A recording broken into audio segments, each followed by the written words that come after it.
The capital நண்பர்களுக்கு வணக்கம். நான் உங்கள் நிரஞ்சன்.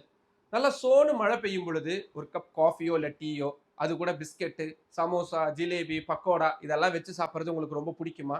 அப்படின்னா மத்திய அரசு நீங்க சாப்பிடக்கூடிய இந்த விஷயத்துல விரைவில் பெரிய அளவிலான கட்டுப்பாடுகளை கொண்டு வர போறாங்க. அதை பத்தி தான் இந்த வீடியோல நம்ம விரிவா பார்க்க இருக்கிறோம்.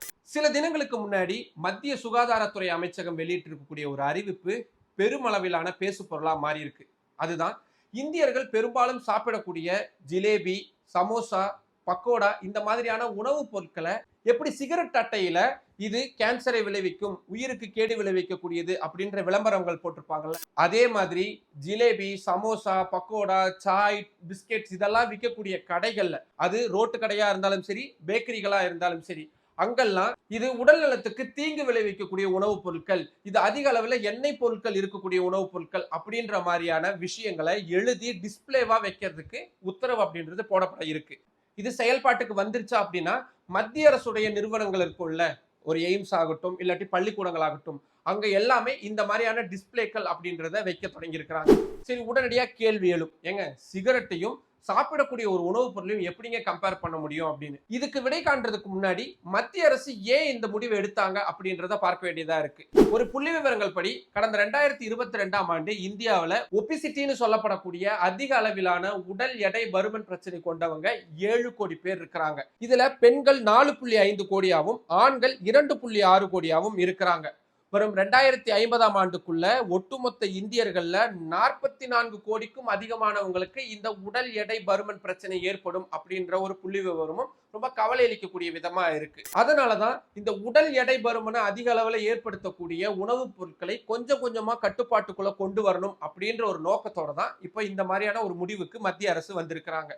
சரி, இன்னொரு மிக முக்கியமான கேள்வி இதுல எழுது. இந்த உடல் எடை பருமன் பிரச்சனைக்கு ஜிலேபி, சமோசா, டீ, பிஸ்கெட்ஸ் இது மட்டும்தான் காரணமா? ஏன் மெக்டொனால்ட்ஸ், கேஎஃப்சி மாதிரியான பெரிய பெரிய கார்ப்பரேட் நிறுவனங்களுடைய பிட்சாவாகட்டும், அவங்களுடைய ஃப்ரைடு சிக்கன்கள் ஆகட்டும், அவங்களுடைய பர்கர் ஆகட்டும், இதெல்லாம் காரணத்துக்கு வராதா?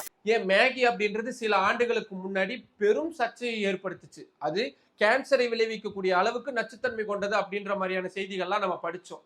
ஆனா இப்பவும் நம்மளுடைய சந்தைகள்ல இந்த பொருட்கள் எல்லாம் விற்கப்பட்டு கொண்டேதான் இருக்குது. இந்த மாதிரி எத்தனையோ உதாரணங்களை சொல்லிக்கிட்டே போகலாம். ஆனா அதையெல்லாம் பெரிய அளவுல கட்டுப்படுத்தணும் அப்படின்னு நினைக்காத அரசு, ஒரு தெருவோர வியாபாரிகள் அவங்களுடைய அன்றாட தொழிலா செய்யக்கூடிய இந்த ஜிலேபியோ சமோசாவையோ விற்கிறதுல இப்படியான கட்டுப்பாடுகளை கொண்டு வர்றதுக்கான நோக்கம் என்ன அப்படின்ற ஒரு நியாயமான கேள்வி எழுது. சரி, சிகரெட் பிடிச்சா கேன்சர் வரும், அதை பிடிக்கிறவங்களுக்கு மட்டுமில்ல சுத்தி இருக்கக்கூடியவங்களுக்கும் அது பெரும் உடல்நல பிரச்சனையை ஏற்படுத்தும். அப்படி இருக்கும் பொழுது சிகரெட்டை ஏன் இந்தியாவில் தடை செய்யாம இருக்கிறாங்க? குட்கா, பான் மசாலா மாதிரியான பல பொருட்கள் இன்னைக்கும் இந்தியாவில் விற்கப்பட்டுக்கிட்டே தான் இருக்கு. இதனால ஏற்படக்கூடிய மவுத் கேன்சர்ல உலக அளவுல அதிகம் பேர் சாகக்கூடிய நாட்டுல இந்தியா எப்பவுமே முதலிடத்திலே இருந்துட்டு வருது அப்படின்றது கவலை அளிக்கக்கூடிய இன்னொரு புள்ளி விவரமாகவும் இருக்கு. சரி, உடனடியாக கேட்கலாம், அப்படியெல்லாம் தடை எதுவும் செய்ய முடியாதுங்க, மக்கள் அவங்களுடைய கட்டுப்பாட்டுல தான் அதை எல்லாத்தையும் செய்ய முடியும் அப்படின்னு நீங்க சொல்லலாம். சரி, அப்படின்னு பார்த்தா மதுபானங்களை ஒரு குறிப்பிட்ட மாநிலங்கள் மட்டும் தடை செஞ்சிருக்காங்களே, அது மட்டும் எப்படி சாத்தியமாச்சு? அரசை பொறுத்த வரைக்கும் சாத்தியப்படுத்தணும்னு நினைச்சாங்கன்னா எதை வேணுமானாலும் சாத்தியப்படுத்த முடியும். அதுக்கான அதிகாரங்களும் அவங்களுக்கு இருக்கதான் செய்யுது. ஆனா அப்படி இருக்கும் பொழுது இந்த சமோசா, ஜிலேபி மாதிரியான பல ஆண்டுகளா இந்தியர்கள் சாப்பிட்டு வரக்கூடிய உணவுப் பொருட்களை கை வைக்கிறது ஏன் அப்படின்ற ஒரு மிக முக்கியமான கேள்வி எழுது. இப்ப நான் எழுப்பின கேள்வியை நான் மட்டும் எழுப்பல, சோசியல் மீடியால இருக்கவங்க மட்டும் எழுப்பல, பாஜக கூட கூட்டணியில் இருக்கிறாங்கல்ல அவங்களே கூட எழுப்ப தொடங்கி இருக்கிறாங்க. அதுல குறிப்பா சிவசேனாவுடைய நாடாளுமன்ற உறுப்பினராக இருக்கக்கூடிய மிலன் தியோரா இதே கேள்வியை தான் அவருடைய சமூக வலைதள பக்கங்கள்ல எழுப்பி இருக்கிறாரு. இது வரக்கூடிய நாட்கள்ல இன்னும் தீவிரமான பிரச்சனையா மாறப்போகுது அப்படின்றத ஒரு அளவுக்கு அசியூம் பண்ண முடியுது. இப்போ மத்திய அரசுடைய இந்த நடவடிக்கையை நம்ம எப்படி பார்க்கிறது?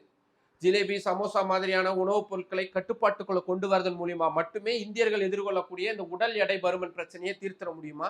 இல்ல இதுக்கு பின்னாடி வேறு ஏதேனும் உணவு அரசியல் இருக்குமா? உங்களுக்கு எது தோணுனாலும் அதை கீழே கமெண்ட் பாக்ஸ்ல சொல்லுங்க. மற்றும் ஒரு வீடியோவில் சந்திக்கலாம். நன்றி. நம்மளோட இந்த கேபிட்டல் சேனலை இன்னும் நிறைய பேர் சப்ஸ்கிரைப் பண்ணாம பார்த்துக்கிட்டு இருக்கீங்க. உங்களுக்கே தெரியும், உங்களுடைய ஆதரவின் அடிப்படையில தான் இந்த சேனலையே நான் ரன் பண்ணிக்கிட்டு இருக்கிறேன். இப்போ நீங்க பார்த்தீங்கல்ல இந்த செய்தி, இதை வழக்கமான ஊடகங்கள்ல இவ்வளவு டீட்டெயிலா உங்களால பார்த்திருக்க முடியாது. ஆனா இந்த மாதிரியான மிக முக்கியமான தகவல்கள் தமிழ் மக்கள்கிட்ட போய் சேரணும் அப்படின்றதுக்காக தான் தலைநகர் டெல்லியில இருந்து இந்த யூடியூப் சேனலை நான் ரன் பண்ணிக்கிட்டு இருக்கிறேன். இதுக்காக நான் உங்ககிட்ட இருந்து எதிர்பார்க்கறது உங்களுடைய ஆதரவு மட்டும்தான். நம்ம சேனலை சப்ஸ்கிரைப் பண்ணுங்க, நம்ம வீடியோஸை நிறைய பேருக்கு கொண்டு போய் சேருங்க, லைக் பண்ணுங்க, கமெண்ட் பண்ணுங்க. உங்களுடைய ஆதரவை அதிக அளவில் தாருங்கள். நன்றி.